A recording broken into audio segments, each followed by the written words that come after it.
Hello everybody, it's AFall Nation here, and today we're taking a look at the LEGO Star Wars Kylo Ren's TIE Fighter, set 75179.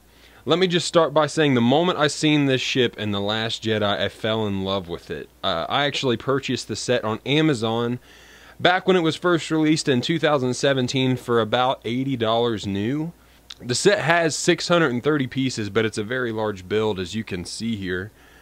It comes with 4 awesome minifigures, a First Order Stormtrooper, BB-9E, a First Order TIE Fighter pilot, and of course Kylo Ren himself. And of course, you know, I have the 3 categories that I keep in mind for every ship that I buy or own or look at.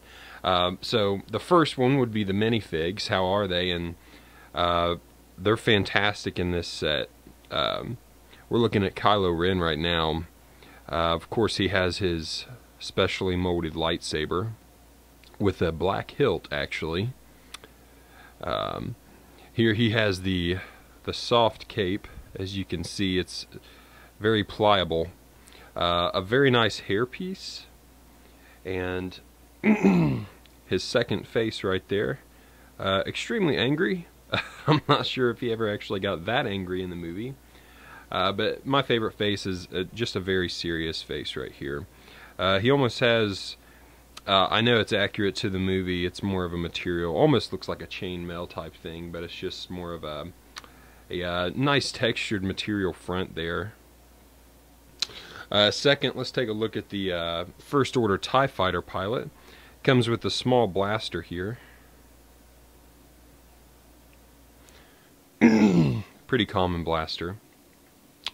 And I love this model. Very sleek, very good looking mold here. And I love how the helmet has like an oxygen tube that looks like it connects to the body. It doesn't, it's all just part of the helmet. Of course you have angry clone face there. No alternate face. But if you just look at the detailing on that body, it's very nice. Continues down onto the legs. And then the helmet itself is just a work of art. I love it. Great, great minifig right there. Love to have that one in my collection. Next is the First Order Stormtrooper. I guess just First Order Trooper. Sorry about that. Comes with the larger blaster. Very nice as well.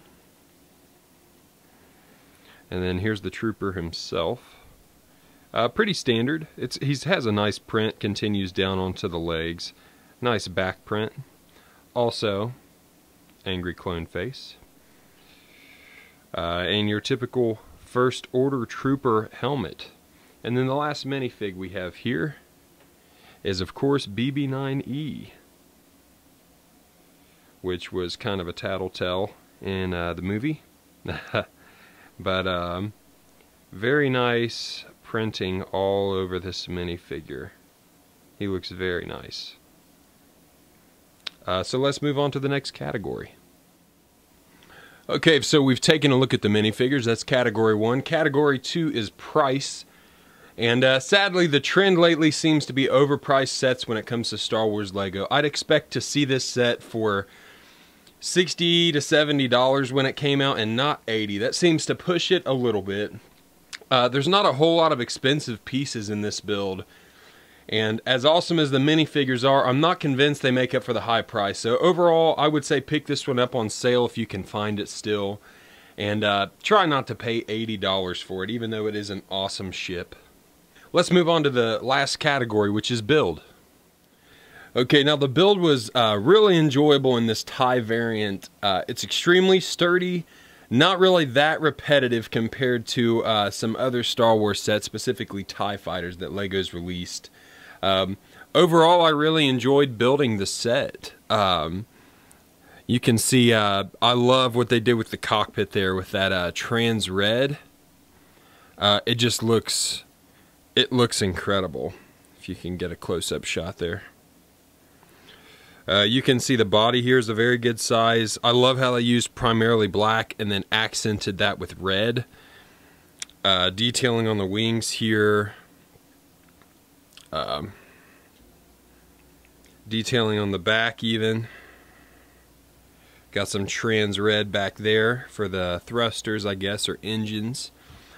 You can see on the sides here we have some firepower at the tips of the wings, and back here recessed a little bit. Here's the bottom of the ship. Not a lot going on. Not a lot of detailing there, but sturdy. I really like what they did with the missiles here. You can see they're completely hidden away. You can barely see a tail sticking out there. There we go. You have two of those, and they're recessed back in the bottom there, if you can see that.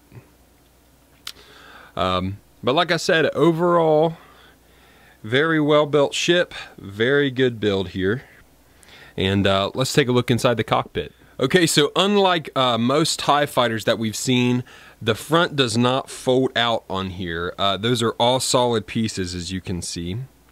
So the only access that we have actually to the cockpit area is this top hatch here, which, by the way, I'll show it to you, is a very nice printed piece. Love that piece. So let's take a look down into the cockpit here. Pretty standard. You can see, you can actually see up into, let me get this out of the way. You can actually kind of see up into the trans red, like it's an actual window. And there's the leg piece down there that help you just, the figure actually just sits down in there instead of attaching to a stud, which I like. It holds them in there well enough to let the ship be a play set, but it also doesn't hold them in there well enough where you're pulling their head off or anything crazy to get them back out of there. So all in all, actually not a lot of detail in there, but it's a very nice cockpit space. They have some very nice sloped pieces in there, and I really like how when the light hits that, you can actually see that that's a real window up in there with that trans red clear piece right here, which is also printed and not a sticker. As you can tell, it just looks really nice. So all in all, this is one of my favorite ships out of my collection. I feel like it makes an awesome display piece as well as an awesome play set. It's very swooshable, as a lot of people would say. It's very sturdy, where you can just grab a hold of it back here, and nothing's really shaking around loose or anything. I would recommend this set to anyone, especially if you can find it on sale or for a good deal nowadays. So those are really all my thoughts on this LEGO Star Wars Kylo Ren's TIE Fighter. If you guys have any other opinions or anything to add, feel free to let me know in the comments. Also remember, if you guys enjoyed the video, just give it a like and subscribe to my channel for more content like this, and I'll see you guys soon.